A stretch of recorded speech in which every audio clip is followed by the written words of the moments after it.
বাইরে বেরোলো, ওদের এই নেতাগুলো ঘটনাটা চাপিয়ে দিচ্ছে, ধরে নেওয়া যায়।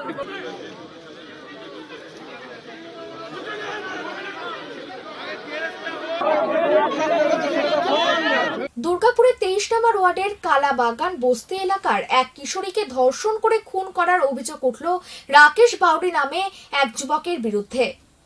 এলাকাবাসীদের অভিযোগ, দীর্ঘদিন ধরে ভালোবাসা ছিল রাকেশ বাউরির সাথে ওই কিশোরীর বাড়িতে অমত থাকায় ওই কিশোরীকে ওই যুবক মেরে ফেলে বলে অভিযোগ। অভিযুক্ত শাস্তির দাবিতে শনিবার সকালে দুর্গাপুরের নিউ টাউনশিপ থানা ঘেরাও করে বিক্ষোভ দেখায় অভিযুক্তরা। পুলিশ অভিযুক্ত রাকেশ বাউরির বাবাকে আটক করেছে। মৃত কিশোরীর দেহ ময়না তদন্তের জন্য নিয়ে যাওয়া হয়েছে দুর্গাপুর মহকুমা হাসপাতালে। কেসটা ওরা মেয়েটা আমার ভাইয়ের একটা কোয়ার্টার কাজ করে। হ্যাঁ, কোথায়? ওই সিটি সেন্টারে। আচ্ছা, সিটি সেন্টারে কাজ করে। ওর ছুটি হয় 7টায়। ও মেলা যাবো বলে ডেকেছে নাকি ওকে। দেখে ওদের এখানে যখন আমাদের এখানে কারেন্ট চলে যায়। কে ডেকেছে? ওই ছেলেটা রাকেশ। আচ্ছা, রাকেশ ছেলেটা ডেকেছে। যখন কারেন্ট চলে যায় তখন মানে এরকম কেস হয়েছে ওদের। হয়েছে এবার আমরা বলি 7টার ওর সঙ্গে কি সম্পর্ক ছিল কোনো?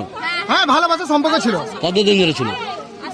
আর 7 বছর মোটামুটি। দিয়ে তারপর? ঠিক আছে, যে 7 বছর হয়েছে।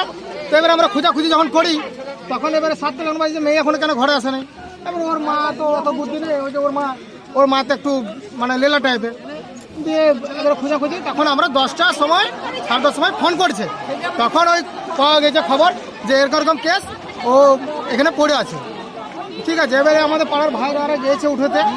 তখন দেখেছে যে ওর জামা প্যান্ট কিন্তু সব ছেঁড়া, ও কিন্তু শেষ হয়ে গেছে। দিয়ে ওরা তুলে নিয়ে এসে বিজু বাজারকে নিয়ে এসেছে। বিজু বাজারের সময় আমাদের ছেলেগুলো পাড়াতে ডাকতে গেছে ছেলেকে। তখন পুলিশ এসেছে, দিয়ে বডিটা তুলে নিয়ে এসেছে। জামা প্যান্ট খোলা ছিল? হ্যাঁ, জামা প্যান্ট পুরো ছেঁড়া। আপনারা কি সন্দেহ করছেন? ও রেপ হয়েছে স্যার, এগুলো সব ছেঁড়া আছে।